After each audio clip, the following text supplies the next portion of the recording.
other big projects, yun dapat ang magiging criteria. Di ako papayag na mga small contractors ang gagawa na patsi-patsi, magiliit lang na segment of packages na tig 50 million, 30 million, 100 million ang gagawin. Kasi yon ang naging root ng problema, kaya never naayos ang Maharlika Highway. Sir, but hindi naman mako-compromise yung budget ng DPWH with this kind of big projects sa Q&A na to. Anong ibig sabihin ng mga compromise? Like, kasi sobrang dami yung ilalaan na pondo for this Maharlika Highway. Can you assure the public na lang na hindi po siya maapektuhan with this kind of project po? Since DPWH has other projects pa po other than Maharlika. Allocate Ayan, anyway, shoutout sa mga kabinet. Andito tayo sa portion after na magsalita si Sec Dison dito sa mga update at mga kaganapan na pagbabago dito sa DPWH ay nagtanong, may mahalagang katanungan ang mga netizen o mga kasamahan nila doon. So, pakinggan natin at pwede tayong mag-react, magbigay ng opinion dito sa seguridad ng pondo ng bayan. So, ito. kung ano ang budget na kinakailangan para maayos. Kung ano ang kinakailangan. It's going to be a big budget, definitely. But, kailangan eh. Di ba? Kailangan siya eh. Di ba? Pero, Kung kailangan, take note, kung kailangan. ang sabi nga ni Pangulo, hindi importante whether maliit o malaki ang budget. Ang importante, bawat piso nagagamit sa tama. Yun ang importante. Kailangan ganun na yung pag-iisip natin ngayon. No? So, we will prioritize the projects that need to be fixed, no, and that need to be finished. Yun ang magiging priority natin. Sir, good morning.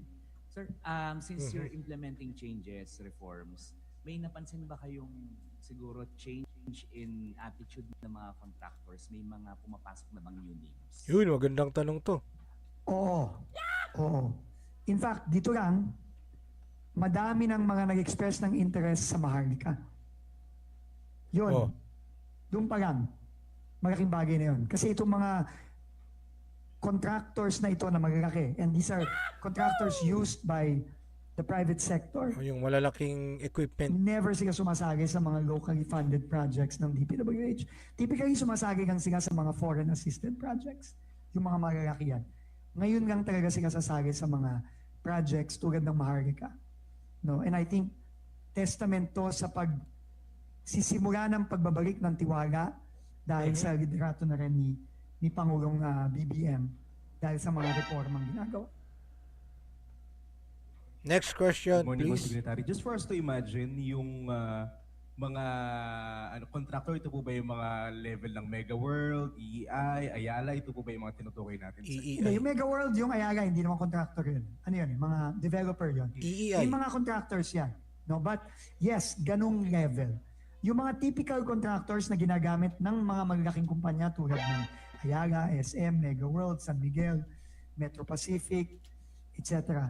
Yan ang mga level ng mga kontratistang lumapit sa akin. In fact, I'm supposed to have a meeting with them in March para i-present ko lahat to sa kanila. Itong mga proyektong may association kasi sila.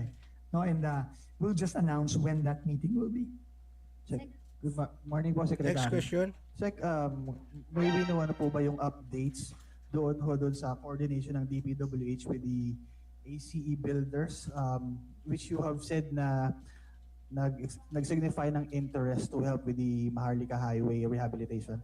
Yun yung iniintay kong meeting ko na lang sa kanila. Magpe-present kami ng mga iba't ibang projects na tingnan namin the biggest contractors in the country can join. So, sometime in early March yon. So, i-announce ko na lang yung date. Kasi imbitahin namin kayo doon. For all biddings ba sa Yun, walang bidding-biddingan ha. central po ang sino po maghahandle? Which of? Oo, central ang mag-handle. Yun ang plano namin. Oh, Central. para hindi magbidding-biddingan. Mamaya, sa loob din mismo ng DPWH, sila doon magbidding-biddingan. Ang gagawa ng report.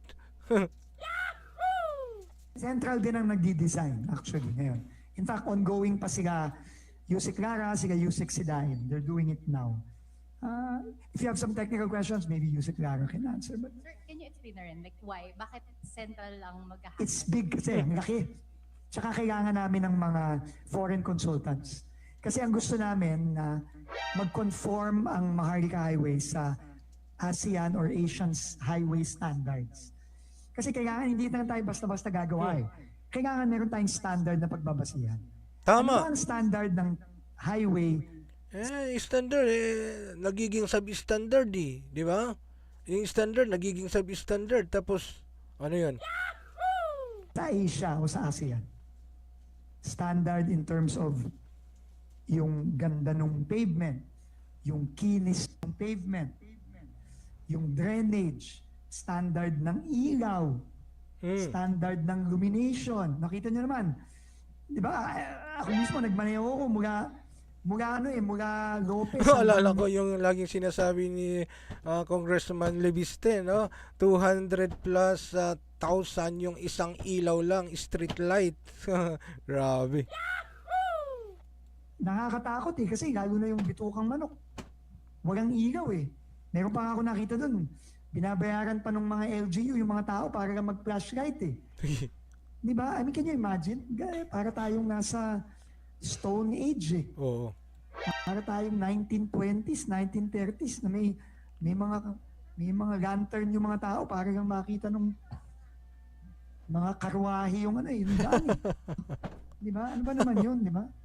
So yun, pati sa lighting, everything. Kailangan yan central ang mag-design. And later on, kailangan din central ang magpabid. Next question from Joseph Morong. O yan, umiikot ulit. Ayan, next question. So, ano pong masasabi nyo dito sa mukhang medyo okay na itong Sa Ilocos. reforma Nakikita din natin sa ibang na lugar. ginagawa At ano nitong ang issue Secretary Dizon? Mga project na tingi-tingi ang pagpondo at hindi pa tapos.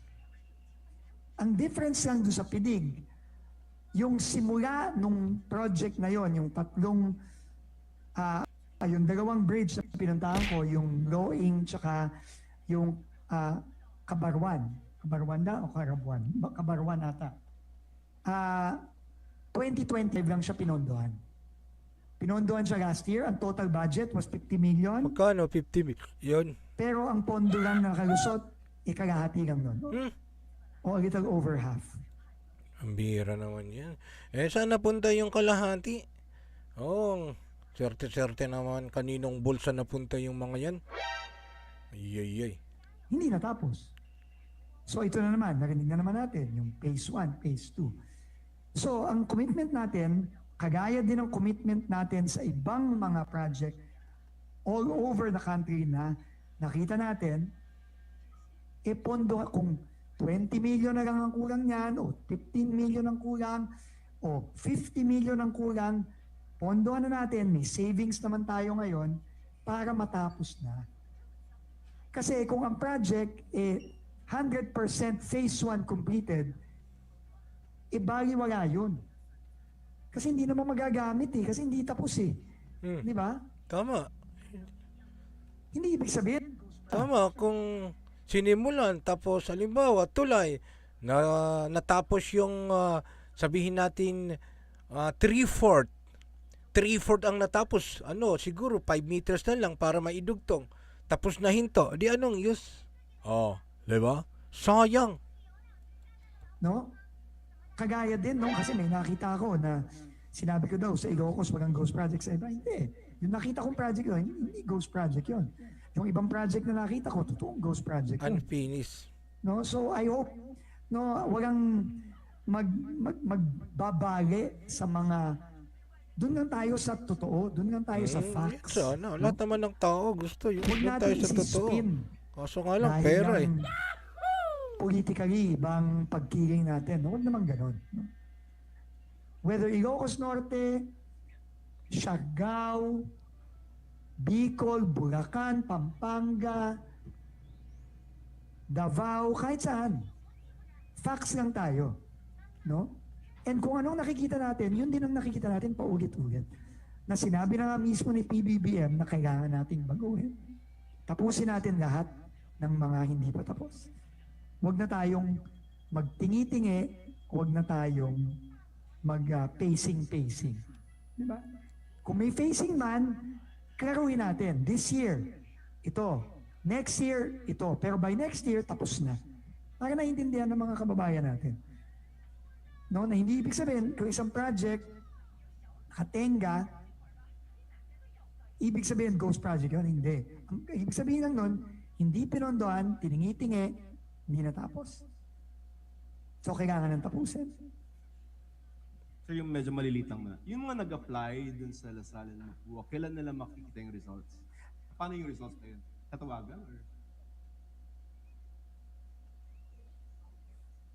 Matawagan sila ng HR and they will go through the usual interview and tests para mag-qualify. Ngayon, para nga i-clarify, para sa mga fresh grad, meaning under board, ang pwede nilang applyan ay mga contractual at ang tawag doon ay project evaluation officers.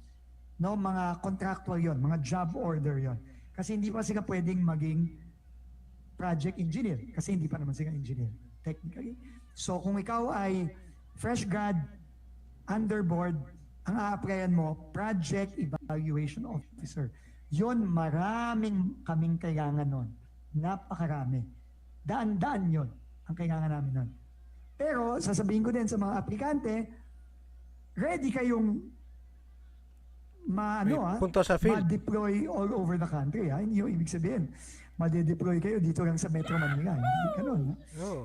Pwede kayong ma-deploy sa Bulacan, Visayas. pwede kayong ma-deploy sa Bicol, pwede din kayong ma-deploy sa Tawi-Tawi o sa Sulu Oo. o sa... Kung anong project. So kailangan, ready kayo ha? Flexible. Ready kayo, sinabi ko din dun sa kanila. Pwede din naman kayo ma-deploy sa Siargao. Kung seswertein kayo. Hirap Madami. din, no? So yun, no? Sir, So okay. they will get a notice and then siguro in the next, I'm sure nagtatawag na yung HR namin ngayon. Sir, okay, before I go to Maharlika, I want to get maybe a macro. Di ba alam niyo naman yung hawak niyo ng mga national roads and Yes. di ba may division yan sa LGU and national. Would you be Ngayon, able to anyway, quantify, malapit na po tayong mag-end. the percentage of roads 5 minutes in the siguro, country mag-end na po that's tayo, on- mga that kabinets. needs repair and how? Kasi you've been to, mukhang lahat ng pinuntahan mo, sira, di ba? But I want to see a macro perspective of maybe the percentage. It's hard for me to say right now. But Hirap I would sagutin think yan. yung needs repair, Anyway, ano bang masasabi nyo about dito sa mga update ng ating Secretary Dizon, no? Sa akin, opinion ko dito, reaction ko, maganda itong gumagawa sila ng reform para mabago yung kultura at yung pamamalakad nila dati na talagang ngayon babantayan talaga nila yung mga proyekto at gawin nilang tama based din doon sa mga sinasabi niya kanina, no? May mga bagong na-appoint pero kailangan din talaga na yung transparency and accountability na may ibang gagawang ahensya at sana panalangin po natin na gawin nila kung ano talaga yung trabaho nila, gawin nila, ha? Baka mamaya andyan pa rin yung tinatawag na kutsabaan, no? Para may padulas-padulas. Sana po wala na pong mangyayaring ganon dito sa pamamahala ni Secretary Dizon. So tingnan natin, hope na hindi na maulit yung talagang bultuhan. Sinasabing bultuhan kasi talagang laki talaga ng pera, no? Lalo na yung mga napunta sa Ghost Project.